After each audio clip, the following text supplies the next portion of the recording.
Huwag tayong bida-bida dahil si Kristo dapat ang tunay na bida sa buhay ng bawat isa.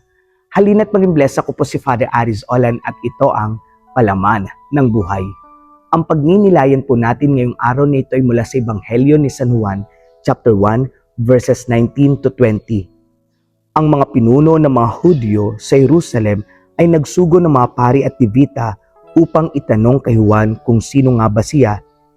Hindi nagkait si Juan. Sa halip ay maliwanag niyang sinabi, hindi ako ang Kristo. Tularan natin si Juan Bautista sapagkat hindi siya bida-bida. Hindi niya sinapawan ang ating Panginoong Kristo. Sa halip, pinanindigan niya ang katotohanan na si Jesus ang Kristo, ang tagapagligtas, ang Mesiyas nating lahat.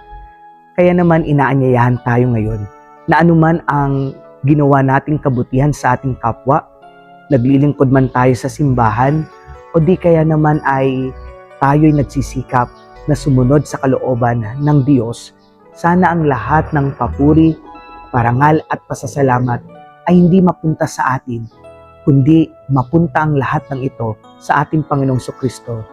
Lagi nating pakatatandaan na tayo ay kasangkapan ng Diyos upang ang lahat ay manalig sa Kanya at mapalapit sa Kanya.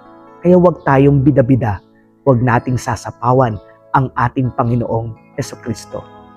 God bless you po and keep safe.